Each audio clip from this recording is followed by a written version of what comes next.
Yang pertama, seluruh bangsa Indonesia sekarang harus bersyukur, ya, melakukan sujud syukur karena ini adalah kejahatan kemanusiaan yang Tuhan bongkar karena Tuhan sayang dengan umatnya.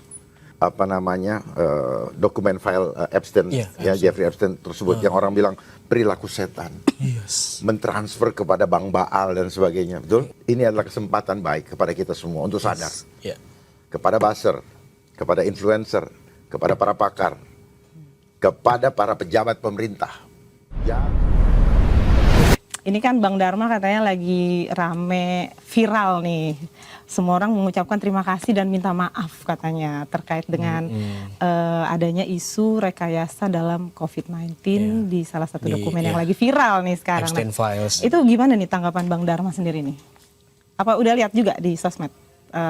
Sudah. Pasti banyak yang nge-tag dong. Pertama-tama saya bersyukur bahwa tangan Tuhan jugalah yang bekerja, yang membuka kotak Pandora yang selama ini tertutup, ya, dengan segala macam framing, bantahan, dan sebagainya.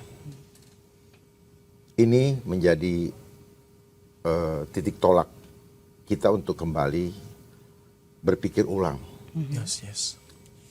akan segala narasi-narasi yang dibentuk oleh global. Mari mulai saya himbau kepada media, kepada para jurnalis sekalian, belajarlah lebih dalam lagi.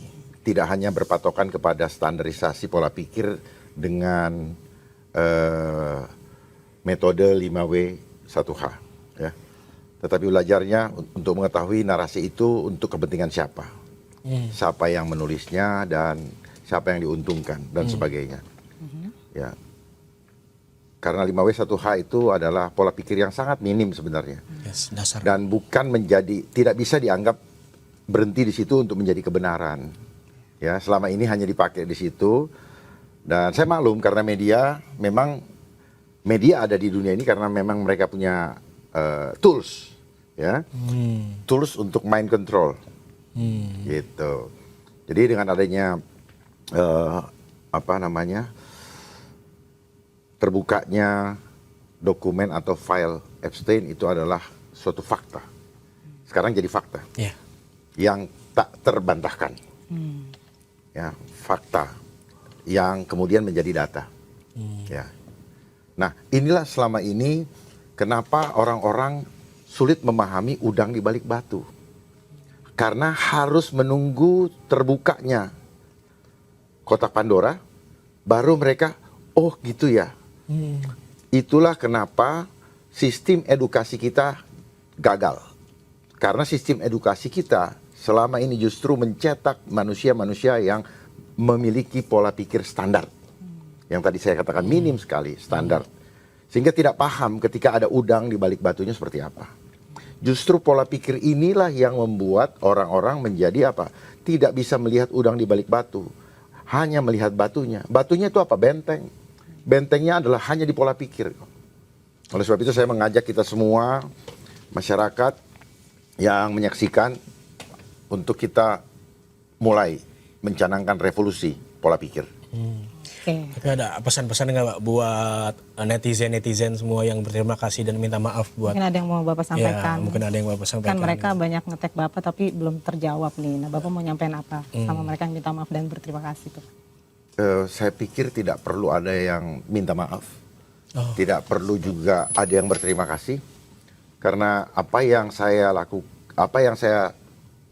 dan rekan-rekan yang lakukan ini, mungkin Bli Jering, Babe Aldo, Dr. Tifa, Dr. Louis, Bunda Siti Fadila, dan kawan-kawan yang lain, tujuannya hanya satu, ingin menyelamatkan bangsa ini.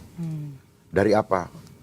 Dari permainan skenario dunia yang setiap kali membuat prank. Ya, prank. Dan di mata saya, COVID-19 ini adalah awal dari Perang Dunia Ketiga. Awalnya dari COVID. Awal dari Perang Dunia Ketiga. Perang Dunia Ketiga saat ini bukan seperti dulu menggunakan militer. Ya, tetapi lewat ketakutan.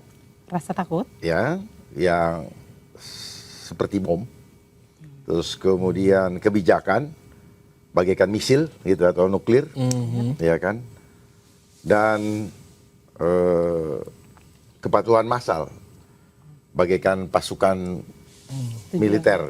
Tujuannya kepatuhan massal. Ya, iya, itulah yang disampaikan oleh World Economic Forum, bahwa COVID-19 ini sebenarnya simulasi untuk menguji, mengetes kepatuhan dari manusia-manusia yang pola pikirnya standar, yang sudah dicucuk hidungnya. Berhasil nggak Pak tujuannya, Pak, kalau menurut Bapak? Faktanya berhasil. Banyak ya, Berhasil, akhirnya. tetapi tidak ada suatu kejahatan yang sempurna. Dan disinilah tangan Tuhan yang ingin umatnya selamat, diberikan kesempatan untuk kembali sadar akan segala macam skenario global yang bukan untuk kepentingan bangsa, tetapi untuk keuntungan mereka dan rakyat sebagai objek dominasi dan objek eksploitasi. Itulah yang akan menanggung resikonya sampai selama-lamanya. Selama-lamanya. Selama-lamanya. Pak, kalau kita lihat kan dulu isu COVID ini dianggap sebagai isu rekayasa COVID ini dianggap sebagai konspirasi belaka. Tapi kemudian sehingga dokumen itu muncul. Nah, kenapa dokumen itu baru muncul sekarang, Pak? Apa ada agenda berikutnya lagi atau seperti apa? Yang pertama, seluruh bangsa Indonesia sekarang harus bersyukur, ya, melakukan sujud syukur karena ini adalah kejahatan kemanusiaan yang Tuhan bongkar. Karena Tuhan sayang dengan umatnya, tidak mau kehilangan jiwanya diambil alih oleh sistem Dajjal ini, sistem antikris ini, sistem setan ini. Ya, kita lihat bagaimana kondisi di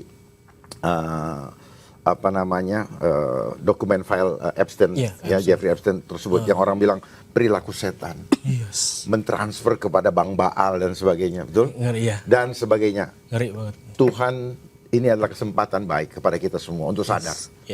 Kepada buzzer, kepada influencer, kepada para pakar, kepada para pejabat pemerintah yang selama COVID menganjurkan rakyat untuk melakukan itu.